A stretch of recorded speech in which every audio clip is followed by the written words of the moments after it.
लोग कहते हैं कि अगर किसी औरत का पति मर जाए तो उसे विधवा कहते हैं।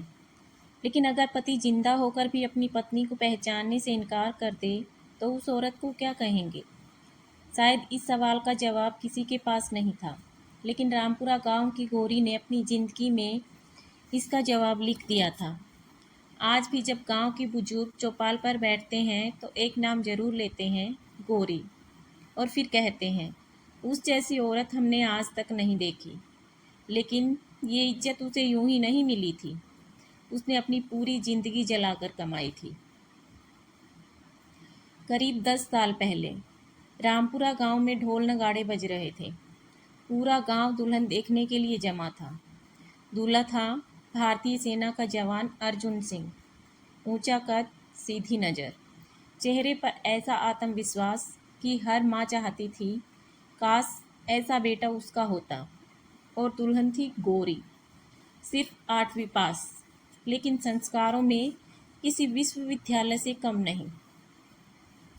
जब गौरी ने पहली बार ससुराल में कदम रखा तो उसने सबसे पहले घर की चौखट को माथा लगाया और मन ही मन बोली, हे भगवान, इस घर की खुशियाँ कभी कम मत करना। उसकी सास कमला देवी महीनों से घुटनों के दर्द से परेशान थी। ससुर हरिराम जी सांस की बीमारी से जूझ रहे थे। गौरी ने आते ही पूरे घर की जिम्मेदारी अपने कंधों पर उठा ली थी। अर्जुन जब भी छुट्टी पर आता, पूरे गांव में एक ही बात होती, देखो, फौजी की बहू ने तो घर को स्वर्ग बना दिया। समय मुस्कुराते हुए बीत रहा था। शादी के 1 साल बाद गौरी ने एक बेटे को जन्म दिया। घर में जैसे खुशियों की बरसात हो गई। अर्जुन ने बेटे को गोद में उठाकर कहा, इसका नाम आरव होगा और ये बड़ा होकर अपनी माँ के जैसा नेक इंसान बनेगा। गौरी हंस पड़ी। माँ जैसा क्यों? अर्जुन मुस्कुराया, क्योंकि अच्छा इंसान बनना बहादुर बनने से भी बड़ा होता है। ये सुनकर कमला देवी की आंखें भर आई। उन्हें लगता था कि भगवान ने उनकी सारी परेशानियां खत्म कर दी। लेकिन कभी कभी जिंदगी सबसे बड़ा तूफान उसी घर में लाती है जहां सबसे ज़्यादा खुशियां होती हैं। कुछ ही दिनों बाद अर्जुन की छुट्टियां खत्म हो गई। जाने से पहले उसने गौरी के हाथ अपने हाथों में लेकर कहा, सुनो, इस बार पोस्टिंग बहुत दूर है। शायद 2 साल तक छुट्टी ना मिले, लेकिन मैं हर हफ्ते फ़ोन करूँगा। तुम बस मेरा इंतज़ार करना। गौरी ने मुस्कुराकर उसकी कलाई पर लाल धागा बांधा। मैं आपका इंतज़ार पूरी ज़िंदगी कर सकती हूँ। अर्जुन ने बेटे के माथे को चूमा, माँ बाप के पैर छुए और सेना की गाड़ी में बैठकर चला गया। गौरी देर तक सड़क की ओर देखती रही, जब तक गाड़ी धूल में गायब नहीं हो गई। उसे नहीं पता था वो सिर्फ गाड़ी को नहीं, अपनी ज़िंदगी की सबसे बड़ी खुशी को जाते हुए देख रही थी। अर्जुन को गए अभी सिर्फ 3 दिन हुए थे, लेकिन गौरी को ऐसा लग रहा था जैसे घर की हर दीवार उसे ढूंढ रही हो। सुबह उठते ही उसकी पहली नज़र दरवाजे पर जाती। शाम होते ही कान मोबाइल की घंटी सुनने को बेचैन रहते। पहले महीने अर्जुन रोज़ फ़ोन करता था, गौरी, माँ ने दवाई ली? हाँ। और हमारा शेर क्या कर रहा है? गौरी हंसकर आरव का हाथ मोबाइल पर रख देती। उधर से अर्जुन की खिलखिलाहट सुनाई देती, बेटा जल्दी बड़ा हो जा, फिर मैं तुझे अपने कंधों पर बैठाकर पूरा मेला घुमाऊंगा। गौरी उन बातों को बार बार याद करती और मुस्कुरा देती। लेकिन धीरे धीरे फ़ोन कम होने लगे। रोज़ की जगह हफ्ते में एक बार, फिर 15 दिन में, फिर पूरा 1 महीना निकल गया। गौरी ने खुद फ़ोन मिलाया। जिस नंबर पर आप संपर्क करना चाहते हैं वह इस समय उपलब्ध नहीं है। उसने सोचा शायद नेटवर्क नहीं होगा। अगले दिन फिर फ़ोन किया, वही आवाज़। 1 हफ्ता, 2 हफ्ते, 1 महीना। अब उसकी बेचैनी डर में बदलने लगी थी। एक दिन वह अपने ससुर हरिराम जी के साथ सेना के भर्ती कार्यालय पहुंची। वहां बैठे अधिकारी ने फाइल देखी और कहा, अर्जुन सिंह की पोस्टिंग बदल गई है। फिलहाल उनसे संपर्क नहीं हो पा रहा है। जैसे ही कोई जानकारी मिलेगी आपको बता दिया जाएगा। बस इतना सुनकर गौरी लौट आई। उसे भरोसा था उसका अर्जुन जरूर आएगा, लेकिन गांव वालों का भरोसा धीरे धीरे खत्म होने लगा। कुएं पर पानी भरती औरतें फुसफुसाती, इतने महीने हो गए, कहीं दूसरी शादी तो नहीं कर ली? फौजी लोग बाहर क्या क्या करते हैं कौन जानता है। गौरी सुनती मगर जवाब सिर्फ मुस्कुरा कर देती, मेरा पति ऐसा नहीं है। उसकी यही बात सुनकर लोग हंसते। समय रुकता नहीं। एक साल बीत गया, फिर दूसरा। आरव अब स्कूल जाने लगा था। हर साल स्कूल में जब बच्चों से पूछा जाता, तुम्हारे पापा क्या करते हैं, तो आरव गर्व से कहता, मेरे पापा देश की रक्षा करते हैं। लेकिन जब टीचर पूछती, कब आते हैं, तो वह चुप हो जाता। घर में आकर माँ से पूछता, माँ, पापा मुझे भूल तो नहीं गए? गौरी मुस्कुराने की कोशिश करती, नहीं बेटा, तुम्हारे पापा देश की रखवाली कर रहे हैं। लेकिन रात को वही गौरी तकिए में मुंह छिपाकर रोती थी। उधर कमला देवी की आंखें दरवाजे पर लगी रहती। हरिराम जी हर डाकिये से पूछते, हमारे अर्जुन की कोई चिट्ठी आई? और हर बार जवाब मिलता, नहीं। देखते ही देखते 3 साल बीत गए, 4, फिर 5 साल बीत गए। अब लोगों ने अर्जुन को मरा हुआ मान लिया था, लेकिन गौरी ने आज तक न सिंदूर छोड़ा न मंगलसूत्र। उसके लिए अर्जुन अभी भी जिंदा था। उसे नहीं पता था वह सचमुच जिंदा था, और उसी दिन उसी समय किसी दूसरे शहर में किसी दूसरी औरत के साथ अपनी जिंदगी जी रहा था।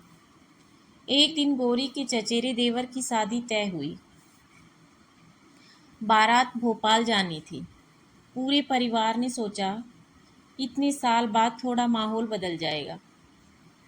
गौरी पहले जाने को तैयार नहीं हुई, लेकिन सास ने कहा, बेटी, दुख घर में बैठने से कम नहीं होता। चल, हमारा मन भी बदल जाएगा। आखिरकार पूरा परिवार शादी में चला गया। शादी बहुत धूमधाम से हुई। अगले दिन सब लोग शहर के मशहूर बाजार घूमने निकले। आरव खिलौने देखने में व्यस्त था। गौरी अपनी सास के साथ कपड़े देख रही थी। तभी कमला देवी के हाथ से थैला गिर गया। उनकी आंखें सामने खड़े एक आदमी पर जम गई। उन्होंने कांपती आवाज में कहा, हरिराम, वो देखो। हरिराम जी ने सामने देखा और उनके पैरों तले जमीन खिसक गई। सामने सफ़ेद शर्ट पहने, चेहरे पर वही मुस्कान, वही चाल, वही आवाज़। अर्जुन खड़ा था, लेकिन उसके साथ एक खूबसूरत औरत थी, और उस औरत की उंगली पकड़े एक 4 साल की छोटी बच्ची। कमला देवी की आंखों से आंसू बह निकले। मेरा बेटा। वह भागकर अर्जुन की तरफ बढ़ी। कमला देवी की आंखों से आंसू रुक नहीं रहे थे। 5 साल, पूरे 5 साल बाद उन्होंने अपने बेटे को देखा था।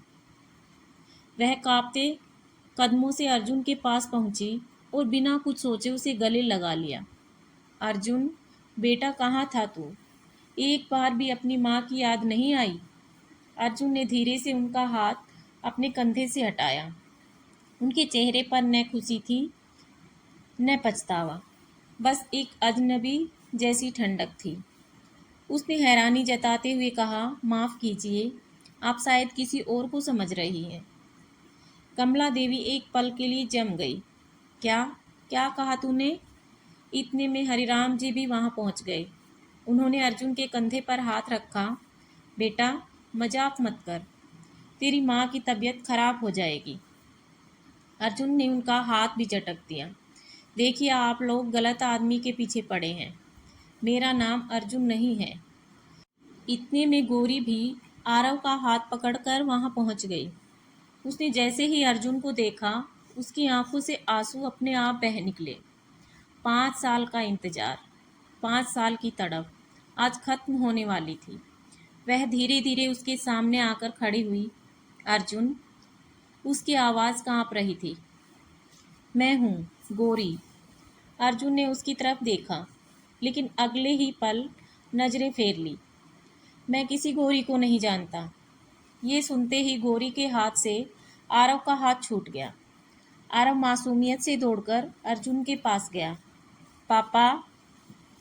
उसने अर्जुन की टांग पकड़ ली। मैं आरव हूँ, आपका बेटा। पूरा बाजार उस दृश्य को देखने लगा, लेकिन अर्जुन ने बिना एक पल सोचे आरव का हाथ झटक दिया। बेटा, तुम गलत इंसान को पापा कह रहे हो। आरव लड़खड़ाकर नीचे गिर गया। गौरी दौड़कर उसे उठाने लगी। उसकी आंखों में आंसू थे, लेकिन आवाज़ जैसे कहीं खो गई थी। तभी अर्जुन के साथ खड़ी औरत आगे आई। उसने गुस्से से कहा, क्या तमाशा लगा रखा है आप लोगों ने? ये मेरे पति हैं। हम लोग 3 साल से साथ रह रहे हैं। उसकी बात सुनते ही गौरी का दिल जैसे धड़कना भूल गया। 3 साल, मतलब जब वह यहाँ पति का इंतजार कर रही थी, उसी समय अर्जुन किसी और के साथ नया घर बसा चुका था। भीड़ में खड़े लोग बातें करने लगे। लगता है मामला बड़ा है। ये तो पहली बीवी लग रही है। बेचारा बच्चा। अर्जुन ने चारों तरफ देखा। उसे डर था कि कहीं उसकी नई जिंदगी सबके सामने न खुल जाए। उसने जेब से कुछ नोट निकाले और गौरी की तरफ बढ़ाते हुए कहा, लो, अगर पैसों की ज़रूरत है तो रख लो, लेकिन मेरे पीछे मत आना। ये सुनते ही हरिराम जी का खून खोल उठा। उन्होंने गुस्से में अर्जुन के गाल पर जोरदार थप्पड़ मार दिया। पूरा बाजार सन्न रह गया। नालायक, जिस माँ ने तुझे जन्म दिया, जिस पत्नी ने 5 साल तेरा इंतजार किया, जिस बेटे ने तुझे भगवान समझा, आज तू उन्हीं को भीख दे रहा है। अर्जुन की आंखों में पहली बार गुस्सा था। उसने सिक्योरिटी गार्ड को बुलाया। इन लोगों को यहाँ से बाहर निकालो। 2 गार्ड आगे आए। गौरी ने आंसू पोंछे। वह धीरे से अर्जुन के सामने आई। सबको लगा वह उसके पैर पकड़ लेगी, लेकिन उसने अपने माथे का सिंदूर हाथ से पोंछ दिया। एक एक करके अपनी लाल चूड़ियाँ उतारी और अर्जुन के पैरों के सामने रख दी। फिर शांत आवाज़ में बोली, आज तक मैं तेरे लौटने का इंतजार करती रही, लेकिन आज तूने साबित कर दिया कि मेरा पति 5 साल पहले नहीं, आज मरा है। आज से मैं तेरी जिंदा विधवा हूँ। इतना कहकर गौरी ने आरव का हाथ पकड़ा, अपनी सास ससुर को संभाला और बिना एक बार पीछे देखे वहाँ से चली गई। अर्जुन उन्हें जाता हुआ देखता रहा। उसे लगा कहानी यहीं खत्म हो गई, लेकिन उसे नहीं पता था असल कहानी तो अब शुरू होने वाली थी, क्योंकि उसी भीड़ में एक आदमी खड़ा था जो चुपचाप अपने मोबाइल से पूरी घटना रिकॉर्ड कर चुका था। और यह वीडियो कुछ दिनों बाद अर्जुन की जिंदगी पूरी तरह बदल देने वाला था। रामपुरा लौटते समय बस में सन्नाटा था। न कमला देवी रो रही थी, न हरिराम जी कुछ बोल रहे थे, और न ही गौरी, लेकिन उसके अंदर एक तूफान उठ चुका था। उसने पूरी यात्रा में सिर्फ एक बार अपने बेटे आरव को देखा। आरव मासूमियत से बोला, माँ, वो अंकल मेरे पापा जैसे क्यों दिखते थे? गौरी की आंखें भर आई। उसने बेटे को सीने से लगा लिया। बेटा, कुछ सवालों का जवाब समय देता है। उस रात गौरी ने पहली बार अपने कमरे का दरवाज़ा बंद किया। आईने के सामने खड़ी हुई। धीरे धीरे मांग का बचा हुआ सिंदूर भी पोंछ दिया। मंगलसूत्र उतारकर भगवान के सामने रख दिया। लाल चूड़ियाँ पहले ही टूट चुकी थी। सफ़ेद साड़ी पहनकर जब वह बाहर आई तो कमला देवी जोर जोर से रोने लगी। बेटी, ऐसा मत कर। गौरी ने उनके आंसू पोंछे। माँ, आपका बेटा जिंदा है, लेकिन मेरा पति मर चुका है। उस दिन के बाद पूरे गांव ने पहली बार किसी जिंदा आदमी की जिंदा विधवा देखी। लोग दूर दूर से उसे देखने आते। कुछ लोग सहानुभूति जताते, कुछ ताने मारते, लेकिन गोरी अब किसी की बात का जवाब नहीं देती थी। उसने बस एक फैसला कर लिया था, अब वह किसी का इंतजार नहीं करेगी। वह अपने बेटे के लिए जिएगी। उधर जिस शहर में अर्जुन रहता था, वहां उसकी दूसरी पत्नी निशा के मन में भी सवाल उठने लगे थे। बाजार वाली घटना के बाद अर्जुन पूरे रास्ते चुप था। निशा ने पूछा, वो लोग कौन थे? अर्जुन ने बिना उसकी तरफ देखे कहा, कुछ पागल लोग थे, पैसे ऐंठना चाहते थे। निशा ने बात तो मान ली, लेकिन उसके चेहरे पर भरोसा नहीं था। उसी रात जब अर्जुन नहा रहा था, निशा अलमारी में कुछ कागज ढूंढ रही थी। तभी उसे एक पुराना लोहे का बक्सा मिला। उस पर धूल जमी हुई थी। जिज्ञासा में उसने ताला खोला और जैसे ही ढक्कन खुला, उसकी सांसें रुक गई। सबसे ऊपर एक शादी की एल्बम रखी थी। उसने पहला पन्ना खोला। दूल्हा अर्जुन था, लेकिन दुल्हन वह नहीं थी, वह गोरी थी। निशा के हाथ कांपने लगे। उसने अगला पन्ना पलटा। अर्जुन और गौरी की शादी, फिर एक छोटे से बच्चे की तस्वीर। पीछे लिखा था, हमारा बेटा आरव। पहली मुस्कान। अब निशा समझ चुकी थी। बाजार में जो औरत रो रही थी, वह कोई धोखेबाज नहीं, उसके पति की पहली पत्नी थी। उसी समय अर्जुन बाथरूम से बाहर आया। उसने निशा के हाथ में एल्बम देखी तो उसके चेहरे का रंग उड़ गया। तुमने ये कहाँ से निकाली? निशा की आंखों में आंसू थे। सच बताओ अर्जुन, क्या मैं तुम्हारी दूसरी पत्नी हूँ? अर्जुन कुछ सेकंड तक चुप रहा, फिर बोला, हाँ, लेकिन अब इस बात का कोई मतलब नहीं है। निशा ने गुस्से में पूरी एल्बम उसके सामने फेंक दी। मतलब नहीं है? एक औरत 5 साल तक तुम्हारा इंतजार करती रही, एक बच्चा तुम्हें पापा कहकर पुकारता रहा, और तुम कहते हो इसका कोई मतलब नहीं। अर्जुन पहली बार घबरा गया। देखो, अगर ये बात बाहर निकल गई तो मेरी नौकरी चली जाएगी। निशा ने उसकी आंखों में देखते हुए कहा, अब मुझे तुम्हारी नौकरी की नहीं, उस औरत के टूटे हुए भरोसे की चिंता है। यह कहकर वह कमरे से बाहर चली गई।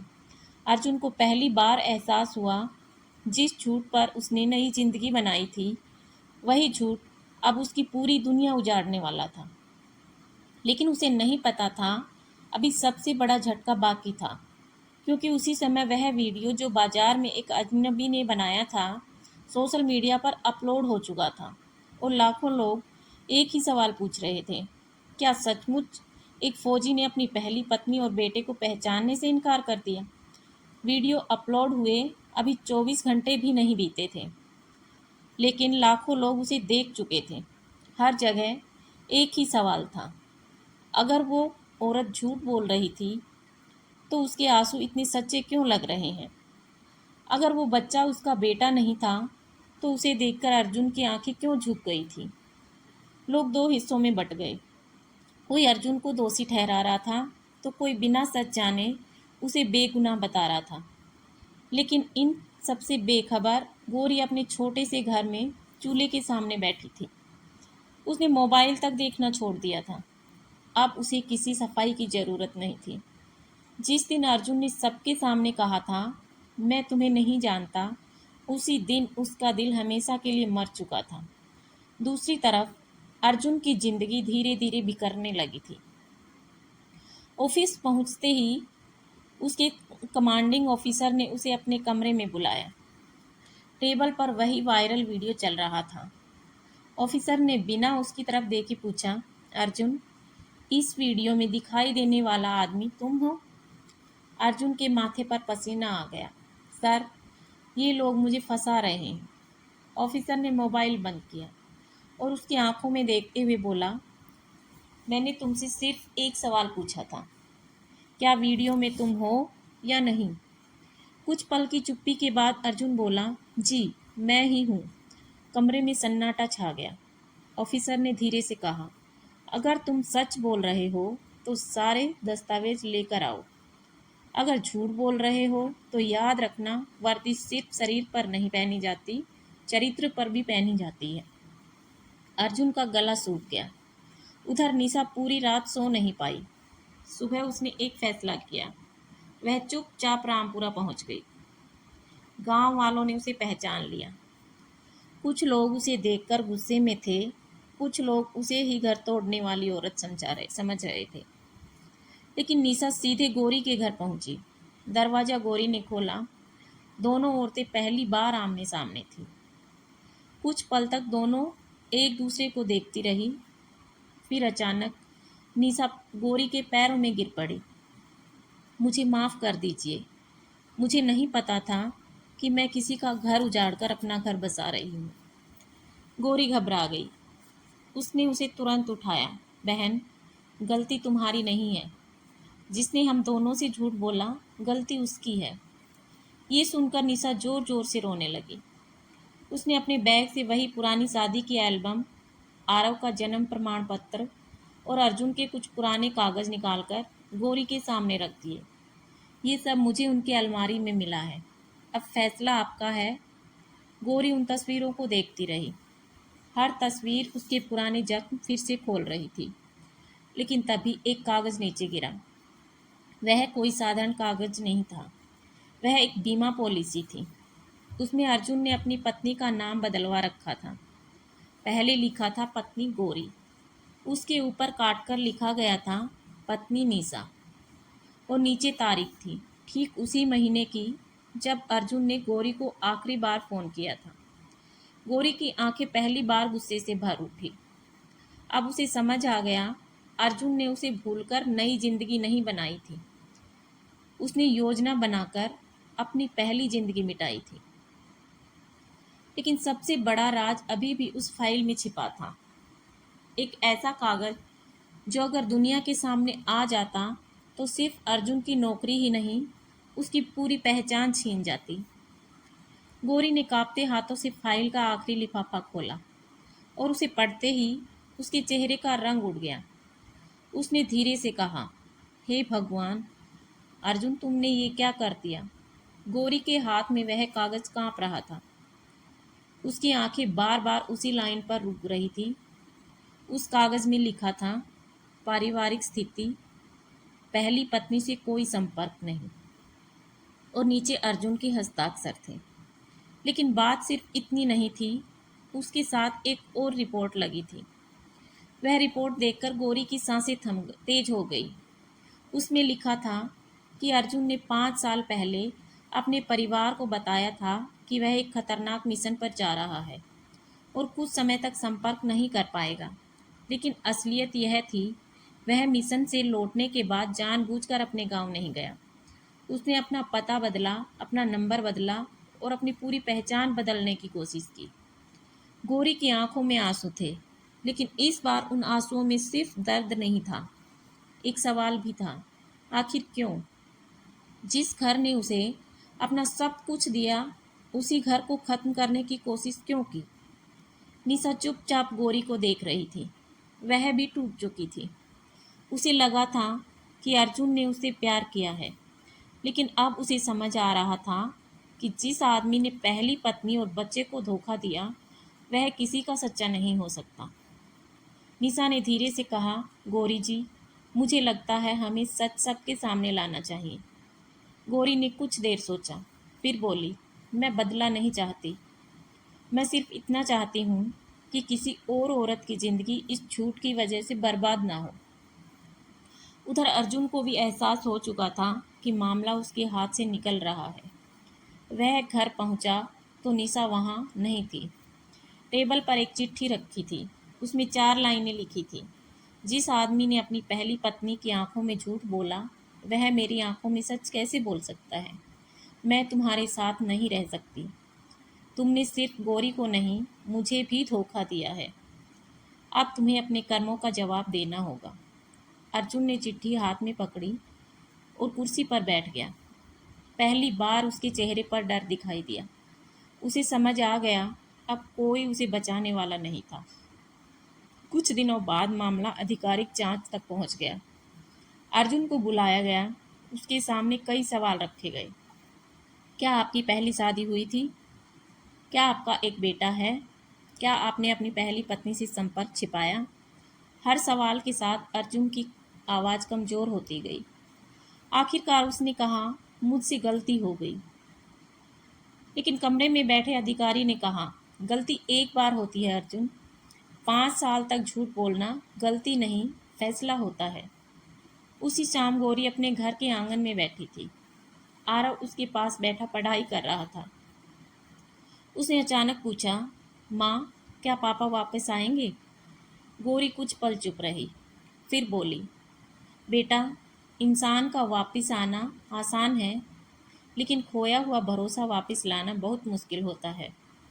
आरव ने माँ का हाथ पकड़ लिया। माँ, आपको अब रोना नहीं है। मैं बड़ा होकर आपका सहारा बनूंगा। गौरी की आंखों में आंसू आ गए, लेकिन इस बार ये आंसू कमजोरी के नहीं थे। ये उस माँ के आंसू थे जिसने हार कर भी अपने बेटे को जीतना सिखाया था। लेकिन कहानी अभी खत्म नहीं हुई थी, क्योंकि जांच में ऐसा सच सामने आने वाला था जिसने खुद अर्जुन को भी हिला दिया था। वह सच था, अर्जुन ने दूसरी शादी सिर्फ इसलिए नहीं की थी कि वह गौरी को छोड़ना चाहता था। उसके पीछे छिपा एक ऐसा राज था जिसे उसने 5 साल से दुनिया से छिपा रखा था, और अब वही राज उसकी सबसे बड़ी सजा बनने वाला था। जांच आगे बढ़ रही थी, लेकिन अर्जुन के चेहरे पर अब पहले वाला घमंड नहीं था। जिस आदमी ने कभी अपनी पत्नी और बच्चे की आंखों में देखकर झूठ बोला था, आज वही आदमी अपनी ही परछाई से डर रहा था। उसे लग रहा था कि अगर सच पूरी तरह बाहर आ गया तो उसके पास कुछ भी नहीं बचेगा। लेकिन सच कभी ज़्यादा देर तक छुपा नहीं रहता। जांच अधिकारी ने अर्जुन की पुरानी फाइल दोबारा खोली।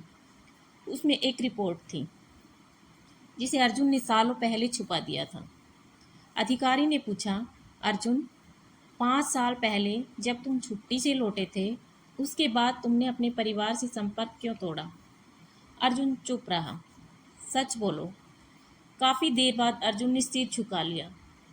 क्योंकि मैं डर गया था। सब लोग हैरान रह गए। डर गए थे? किस बात से? अर्जुन की आंखों में आंसू आ गए। मैं एक मिशन पर घायल हो गया था। मुझे लगा था कि शायद मैं दोबारा सेना में काम नहीं कर पाऊंगा। मुझे डर था कि अगर मैं कमज़ोर हो गया तो गौरी और मेरा परिवार मुझे बोझ समझने लगेगा। कमरे में सन्नाटा छा गया, लेकिन अधिकारी ने तुरंत पूछा, तो इसका मतलब ये हुआ कि तुमने डर की वजह से अपने परिवार को छोड़ दिया? अर्जुन के पास कोई जवाब नहीं था, क्योंकि सच यही था। उसने मुश्किल समय में अपने परिवार का हाथ पकड़ने के बजाय उन्हें अकेला छोड़ दिया था। लेकिन कहानी का दूसरा हिस्सा और भी दर्दनाक था। अर्जुन ने बताया कि इलाज के दौरान उसकी मुलाकात निशा से हुई थी। निशा ने उसे एक कमज़ोर इंसान की तरह देखा, उसकी मदद की, उसका हौसला बढ़ाया, और अर्जुन को लगा कि शायद वह अपनी पुरानी ज़िंदगी से दूर नई शुरुआत कर सकता है। लेकिन नई शुरुआत करने के लिए उसने पुरानी ज़िंदगी को ख़त्म करने की कोशिश की। यही उसकी सबसे बड़ी गलती थी। जब यह बात गौरी को पता चली तो सबको लगा कि वह टूट जाएगी, लेकिन गौरी शांत रही। उसने बस इतना कहा, अगर उसे डर था तो उसे मेरे पास आना चाहिए था। मैंने उसके अच्छे दिनों में ही नहीं, बुरे दिनों में साथ देने की कसम खाई थी। उसने मुझे मौका ही नहीं दिया। ये बात सुनकर वहाँ खड़े हर इंसान की आंखें नम हो गई। कुछ दिनों बाद अर्जुन पहली बार गौरी से मिलने आया। वह दरवाजे पर खड़ा था। पहले जैसा आत्मविश्वास नहीं था, चेहरे पर पछतावा था। गौरी, गौरी बाहर आई, लेकिन उसके चेहरे पर पहले वाली पत्नी वाली भावना नहीं थी। सिर्फ एक शांत इंसान खड़ा था। अर्जुन की आवाज़ भर्रा गई, मुझे माफ़ कर दो। गौरी कुछ देर उसे देखती रही, फिर बोली, माफ़ी देने में मुझे कोई परेशानी नहीं है अर्जुन, लेकिन जो 5 साल तुमने मुझसे छीने हैं, जो बचपन तुमने अपने बेटे से छीना है, जो विश्वास तुम अपने माँ बाप से छीना है, वो वापस नहीं आ सकता। अर्जुन की आंखों से आंसू गिरने लगे। क्या मुझे एक मौका नहीं मिल सकता? गौरी ने आरव की तरफ देखा, फिर बोली, मौका इंसान को अपने कर्म सुधारने के लिए मिलता है, पुराना रिश्ता वापस खरीदने के लिए नहीं। अर्जुन के लिए यह सबसे बड़ा फैसला था, क्योंकि अदालत की सज़ा से ज़्यादा दर्द उसे उस औरत के शब्दों ने दिया था, जिसने कभी उसके लिए अपनी पूरी ज़िंदगी लगा दी थी। क्योंकि कुछ दिनों बाद एक ऐसा फैसला होने वाला था जो गौरी की पूरी ज़िंदगी बदल देगा। और इस बार गौरी किसी की पत्नी बनकर नहीं, बल्कि अपनी पहचान बनाकर खड़ी होने वाली थी। अर्जुन के जाने के बाद गौरी काफ़ी देर तक दरवाजे पर खड़ी रही। वो आदमी जिसके आने का उसने 5 साल तक इंतजार किया था, आज सामने आया था। लेकिन अब उसके दिल में उसके लिए पहले जैसा प्यार नहीं था, क्योंकि प्यार सिर्फ साथ रहने से नहीं बनता, प्यार भरोसे से बनता है। और अर्जुन ने वही भरोसा तोड़ दिया था। कुछ महीनों बाद गांव में एक बदलाव दिखाई देने लगा। जिस गौरी को लोग कभी सिर्फ फौजी की पत्नी के नाम से जानते थे, अब लोग उसे अपने अपने नाम से पहचानने लगे थे। गौरी ने दोबारा पढ़ाई शुरू की। सुबह बेटे आरव को स्कूल भेजती, फिर खुद किताबें लेकर बैठ जाती। गांव के कुछ लोग उसका मजाक उड़ाते, अब इस उम्र में पढ़ाई करके क्या करेगी। लेकिन गौरी मुस्कुराकर कहती, जिस दिन इंसान खुद को छोटा समझना छोड़ देता है, उसी दिन उसकी जीत शुरू हो जाती है। धीरे धीरे गौरी ने 12वीं पास की, फिर कंप्यूटर सीखा। कुछ समय बाद उसे गांव के पास एक स्कूल में नौकरी मिल गई। पहली तनख्वाह हाथ में आई तो वह सीधे अपनी सास कमला देवी के पास गई। उसने पैसे उसके हाथ में रखते हुए कहा, माँ, आज पहली कमाई है। कमला देवी की आंखें भर आई। उन्होंने कहा, बेटी, तूने हमारा बेटा खो दिया, लेकिन तूने हमें बेटी बनकर संभाल लिया। उधर अर्जुन की हालत बिल्कुल अलग थी। जिस आदमी को लगता था कि नई जिंदगी शुरू करना आसान होगा, अब वह अकेला था। निशा उसे छोड़कर जा चुकी थी। उसकी बेटी भी उससे दूर हो गई थी। वह हर दिन सोचता, जिस परिवार को मैंने छोड़ दिया वही मेरा असली परिवार था। लेकिन अब पछतावा बहुत देर से आया था। एक दिन अर्जुन आरव के स्कूल के बाहर पहुंचा। वह दूर खड़ा होकर अपने बेटे को देखने लगा। आरव दोस्तों के साथ हंस रहा था। अर्जुन की आंखों से आंसू निकल आए। वह आगे बढ़ना चाहता था, लेकिन उसके कदम रुक गए। उसे गौरी की बात याद आ गई। मौका रिश्ता वापस खरीदने के लिए नहीं मिलता। कुछ दिन बाद गांव में एक बड़ा कार्यक्रम हुआ। गौरी को उसके अच्छे कामों के लिए सम्मानित किया जा रहा था। मंच पर गांव के बड़े बुजुर्ग बैठे थे। मुखिया ने कहा, आज हम उस औरत को सम्मान दे रहे हैं जिसने दुख को अपनी ताकत बना लिया। जिसे लोगों ने कमज़ोर समझा, उसने साबित कर दिया कि हिम्मत पढ़ाई की मोहताज नहीं होती। पूरा मैदान तालियों से गूंज उठा। गौरी मंच पर गई। उसने माइक पकड़ा और कहा, मैंने ज़िंदगी में बहुत कुछ खोया, लेकिन मैंने एक चीज़ कभी नहीं खोई, खुद पर विश्वास। किसी रिश्ते का इंसान की ज़िंदगी का अंत नहीं होता। अंत तब होता है जब इंसान खुद से हार जाता है। वहाँ बैठे हर व्यक्ति की आंखें नम थी। भीड़ के पीछे खड़ा अर्जुन भी यह सब देख रहा था। आज पहली बार उसे समझ आया, जिस औरत को उसने कमज़ोर समझकर छोड़ा था, वही औरत उससे कहीं ज़्यादा मजबूत निकली। वह धीरे से वहाँ से चला गया, क्योंकि अब उसे पता था गौरी को उसकी ज़रूरत नहीं थी। लेकिन कहानी का आखिरी मोड़ अभी बाकी था, क्योंकि कुछ साल बाद एक ऐसा दिन आने वाला था जब आरव के सामने उसके पिता खड़ा होगा और आरव को फैसला करना होगा, क्या वह उस पिता को स्वीकार करेगा जिसने उसे बचपन में छोड़ दिया था, या फिर उस दर्द को हमेशा के लिए पीछे छोड़ देगा। समय कभी किसी के लिए नहीं रुकता। देखते ही देखते कई साल बीत गए। आरव अब छोटा बच्चा नहीं रहा था। वह एक समझदार और जिम्मेदार नौजवान बन चुका था। गौरी ने अपनी पूरी जिंदगी बेटे को अच्छे संस्कार देने में लगा दी थी। उसने आरव को कभी उसके पिता के खिलाफ जहर नहीं भरा। जब भी कोई अर्जुन के बारे में पूछता, वह सिर्फ इतना कहती, जिस इंसान ने गलती की है उसका फैसला समय तय करेगा। आरव बड़ा हो चुका था, लेकिन उसके मन में तस्वीर आज भी जिंदा थी। वह बाजार, वो दिन जब उसने पहली बार अपने पिता को देखा था और उसके पिता ने उसे पहचानने से इनकार कर दिया था। वो दर्द वह कभी नहीं भूल पाया। उधर अर्जुन की ज़िंदगी बिल्कुल बदल चुकी थी। अब वह पहले जैसा घमंडी इंसान नहीं रहा था। वक्त ने उसे अकेलापन और पछतावा दोनों दे दिए थे। उसने कई बार गौरी और आरव से मिलने की कोशिश की, लेकिन हर बार उसके कदम रुक जाते। उसे डर लगता था, क्या मेरा बेटा मुझसे पिता कह पाएगा? एक दिन अचानक अर्जुन की तबीयत बहुत खराब हो गई। अस्पताल में भर्ती होने के बाद डॉक्टर ने कहा, आपके परिवार में से किसी को बुलाना पड़ेगा। अर्जुन के पास अब कोई नहीं था। उसने बहुत देर तक मोबाइल देखा, फिर कांपते हाथों से एक नंबर मिलाया। वह नंबर था गौरी का। फ़ोन बजा। गौरी ने उठाया। कुछ पल दोनों तरफ से खामोशी रही। फिर अर्जुन की धीमी आवाज़ आई, गौरी। गौरी पहचान गई, लेकिन इस बार उसके दिल में दर्द नहीं उठा, बस एक शांति थी। क्या बात है? अर्जुन की आवाज़ भर्रा गई। मैं बीमार हूँ, लेकिन बीमारी से ज़्यादा दर्द मुझे इस बात का है कि मेरे पास अपना कहने वाला कोई नहीं है। गौरी कुछ पल चुप रही, फिर बोली, मैं डॉक्टर को भेज देती हूँ। अर्जुन ने रोते हुए कहा, क्या तुम नहीं आ सकती? गौरी ने धीरे से जवाब दिया, मैं तुम्हारी दुश्मन कभी नहीं थी अर्जुन, लेकिन मैं वही पुरानी गौरी भी नहीं हूँ। फिर भी गौरी इंसानियत के नाते अस्पताल पहुंची। उसके साथ आरव भी था। अर्जुन ने जैसे ही आरव को देखा, उसकी आंखों से आंसू निकल आए। बेटा। आरव चुप खड़ा रहा। उसके सामने उसका पिता था, लेकिन उसके अंदर बचपन से कई सवाल भी खड़े थे। अर्जुन ने हाथ बढ़ाया, मुझे माफ़ कर दो। आरव ने कुछ देर उसे देखा, फिर बोला, माफ़ करना आसान है, लेकिन उस बच्चे को कैसे समझाऊं जो हर रात दरवाजे की तरफ देखता था कि पापा आएंगे। अर्जुन की आंखें झुक गई।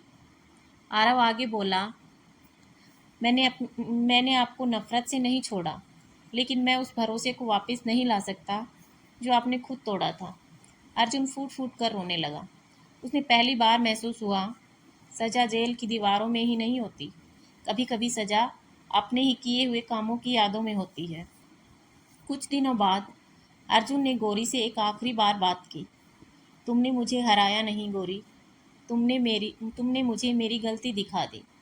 गौरी ने शांत स्वर में कहा, मैंने तुम्हें नहीं हराया अर्जुन, जिंदगी ने तुम्हें तुम्हारे कर्मों का आईना दिखाया है। समय बीतता गया। गौरी अपने बेटे और बूढ़े सास ससुर के साथ खुश रहने लगी। अब वह किसी की पत्नी के नाम से नहीं, बल्कि अपनी मेहनत और पहचान से जानी जाती थी। और अर्जुन, वह हर दिन यही सोचता था, जिस घर को मैंने छोड़ दिया था वही मेरा सबसे बड़ा खजाना था। समय अपनी रफ्तार से आगे बढ़ता रहा। गौरी अब पहले वाली डरी सहमी औरत नहीं थी। जिस औरत ने कभी अपने पति के इंतजार में रातें रोते हुए गुजारी थी, आज वही औरत अपने दम पर खड़ी थी। उसका बेटा आरव अब बड़ा हो चुका था। वह अपनी माँ की हर तकलीफ जानता था। उसे पता था कि उसकी माँ ने अकेले कितने तूफानों का सामना किया है, लेकिन गौरी ने कभी अपने बेटे के दिल में उसके पिता के लिए नफरत नहीं भरी। वह हमेशा कहती, बेटा, किसी के गलत काम से अपना दिल मत खराब करना। गलती करने वाला अपनी सज़ा खुद लेकर चलता है। उधर अर्जुन की ज़िंदगी धीरे धीरे ख़त्म होती जा रही थी। बीमारी ने उसे कमज़ोर कर दिया था। जिस शरीर पर कभी फौजी की ताकत दिखती थी, आज वही शरीर अस्पताल के बिस्तर पर पड़ा था। लेकिन सबसे बड़ी बीमारी उसके शरीर में नहीं, उसके मन में थी, पछतावे की। एक दिन उसने डॉक्टर से कहा, मेरे पास सब कुछ था, पर मैंने खुद अपने हाथों से सब खो दिया। डॉक्टर ने पूछा, आपको सबसे ज़्यादा किस बात का पछतावा है? अर्जुन की आंखों से आंसू निकल आए। मैंने दुश्मनों से लड़ना सीखा था, लेकिन अपने डर से हार गया। कुछ दिनों बाद अर्जुन ने गौरी को बुलाया। गौरी अस्पताल पहुंची। अर्जुन ने उसे देखते ही कहा, तुम आज भी मेरी मदद करने आई हो। गौरी ने शांत आवाज में कहा, मैं तुम्हारी पत्नी बनकर नहीं आई हूँ। मैं उस इंसान के लिए आई हूँ जिसके साथ मैंने कभी जिंदगी का वादा किया था। अर्जुन की आंखें भर आई। उसने कहा, तुम चाहती तो मुझे बर्बाद कर सकती थी, तुमने ऐसा नहीं किया। गौरी हल्का सा मुस्कुराई। क्योंकि तुम्हें सजा देना मेरा काम नहीं था। तुम्हारे कर्मों ने तुम्हें पहले ही सजा दे दी थी। अर्जुन ने अपना हाथ बढ़ाया। उसमें एक कागज था। ये आरव के लिए है। गौरी ने कागज खोला। वह अर्जुन की वसीयत थी। उसने अपनी सारी बची हुई संपत्ति आरव के नाम कर दी थी। साथ में एक पत्र भी था आरव के नाम। गौरी ने वह पत्र बेटे को दिया। पत्र में लिखा था, बेटा आरव, मैं तुम्हारा पिता कहलाने के लायक नहीं, शायद कभी लायक बन नहीं पाया, लेकिन तुम हमेशा मेरे बेटे रहे। मैंने तुम्हें जन्म दिया, लेकिन तुम्हें बड़ा तुम्हारी माँ ने किया। अगर कभी मेरी कोई अच्छी बात याद रखना तो सिर्फ इतना याद रखना कि तुम्हारी माँ दुनिया की सबसे मजबूत औरत है। आरव ने पत्र पढ़ा। उसकी आंखों में आंसू थे। पहली बार अपने पिता के लिए रोया। नफरत से नहीं, बल्कि उस रिश्ते के लिए जो कभी पूरा ही नहीं हो पाया। कुछ दिनों बाद अर्जुन ने आखिरी सांस ली। गांव में जब यह खबर पहुंची तो लोग अलग अलग बातें करने लगे। कुछ बोले उसने बहुत गलत किया था। कुछ बोले लेकिन आखिर में उसे अपनी गलती समझ आ गई। गौरी चुप रही। उसने सिर्फ भगवान के सामने हाथ जोड़कर कहा, भगवान उसे शांति देना। अर्जुन की अंतिम विदाई के दिन अजीब दृश्य था। गौरी सफ़ेद साड़ी में खड़ी थी, लेकिन आज उसके चेहरे पर दुख से ज़्यादा शांति थी। लोगों ने पूछा, गौरी, क्या तुम्हें दुख नहीं हो रहा? गौरी ने आसमान की तरफ देखते हुए कहा, दुख उस इंसान के जाने का होता है जो दिल में रहता है। वो तो बहुत पहले चला गया था। आज सिर्फ उसका शरीर गया है। सालों बाद रामपुरा गांव में एक स्कूल बना। उस स्कूल का नाम था गौरी शिक्षा केंद्र, क्योंकि गौरी ने तय किया था कि गांव की कोई लड़की सिर्फ कम पढ़ाई की वजह से खुद को कमज़ोर न समझे। वह लड़कियों से कहती, रिश्ते ज़िंदगी का हिस्सा होते हैं, लेकिन अपनी पहचान बनाना ज़िंदगी की सबसे बड़ी जीत होती है। और इस तरह एक ऐसी औरत की कहानी खत्म हुई जिसे लोगों ने कमज़ोर समझा था, जिसने पति का धोखा सहा लेकिन खुद को टूटने नहीं दिया, जिसने बदला नहीं लिया बल्कि अपनी ज़िंदगी को इतना मजबूत बनाया कि धोखा देने वाला इंसान भी उसकी इज्जत करने लगा। क्योंकि कभी कभी सबसे बड़ा जवाब बदला नहीं होता, सबसे बड़ा जवाब होता है अपनी ज़िंदगी को इतनी खूबसूरती से जीना कि सामने वाला अपनी गलती पर उम्र भर पछताता रहे।